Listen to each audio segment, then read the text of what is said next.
Hey guys, Christina here, and today I have a look for you at the curriculum we're going to be using for the 2020 through 2021 school year.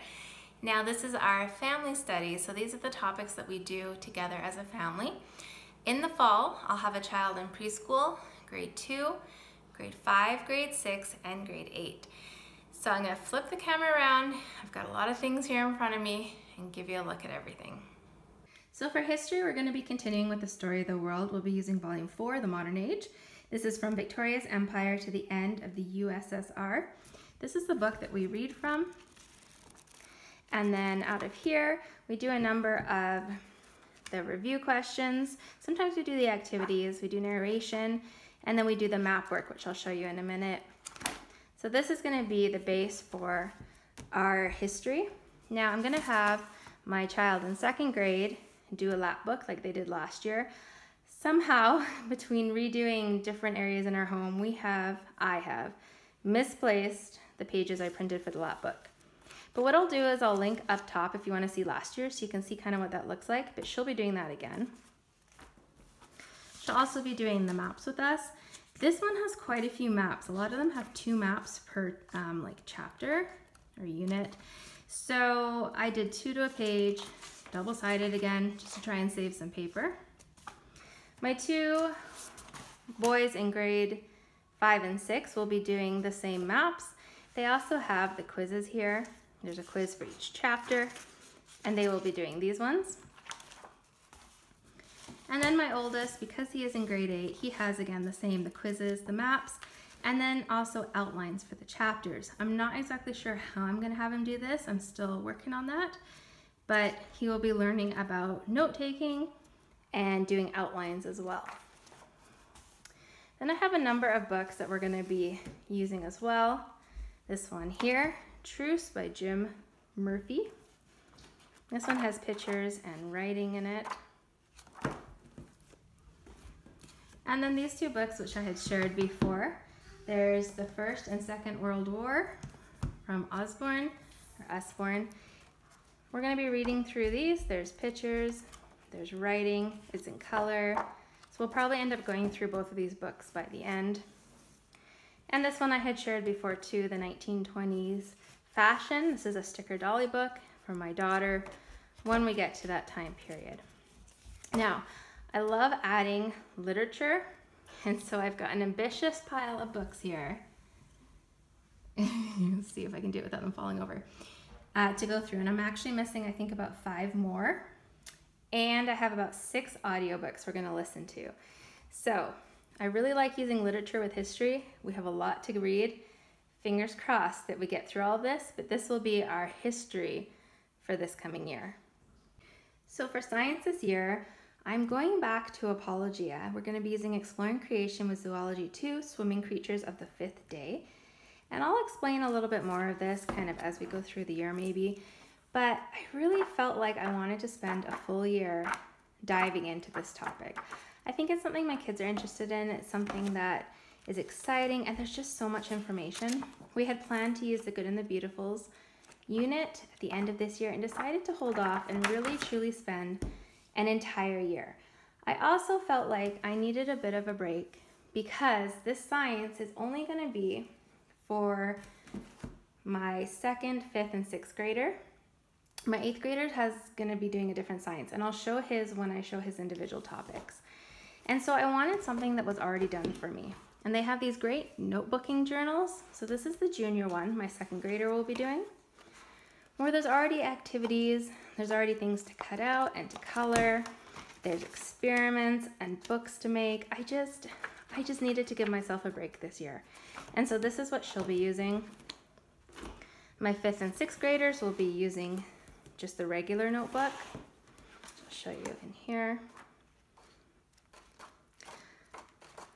And I'm hoping that we can just spend a lot of time really enjoying without me having to spend too much time planning and prepping, and be able to go as in-depth as we want while still keeping things at kind of the right age range for them. So I will definitely share a review after I'm done of this. I always do. And I have some books here. Kon-Tiki. So this book, I've heard of it before, super interested. It's very tiny here. But basically, he went from South America to the Pacific Islands on a raft. Oops. And so I wanted to do this as a read aloud, just as we talk about ocean currents and kind of life and navigating. So we're going to be doing that one there.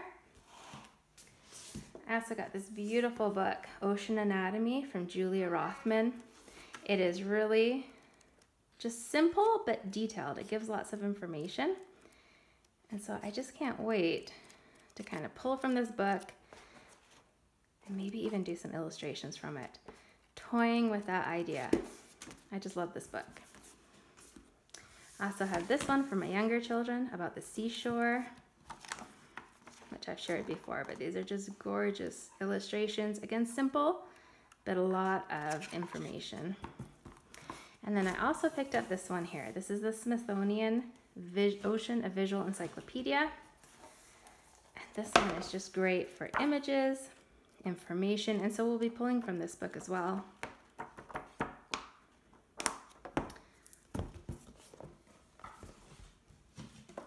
And I also picked up this from another parent. It's 18 DVDs based on ocean life. It is an older one, so it's not as brilliant and as new, but I think this is gonna help like on cold, rainy days when we feel like watching something to supplement our learning. This is gonna really come in handy. I picked up this ocean sticker book for my preschooler, so he can be doing some of this at the same time as us. Again, just including him in the learning as well. And I have this here too, Professor Noggin. This is Life in the Ocean card game. We're gonna be using these. We really like Professor Noggin games, so it's something that we can all do together. There's easy and hard questions and learn about the ocean. I'm also going to be pulling hopefully a lot of videos and documentaries from our library and other things as we go along and as I come across them. So that will be our science for my preschooler, technically, as well as my 2nd, 5th, and 6th graders for the year. So the next group subject is health. In the past, we've done things like the What to Do When series. We've done things like maturation or nutrition. So I'm doing something a little different this year. We are doing journals. My 8th grader will be doing the Big Life Journal. And this is just for mental health, for inspiration, for encouragement, for kind of figuring out who you are and just working on yourself. So he's gonna have this one for his health for this year. And then for my other children, we have these parent-child journals, and we have a few different ones. So I'll show you. This one is gonna be for my 11-year-old. This is gonna be a father and son journal. And so you pass it back and forth, and there's things you fill out.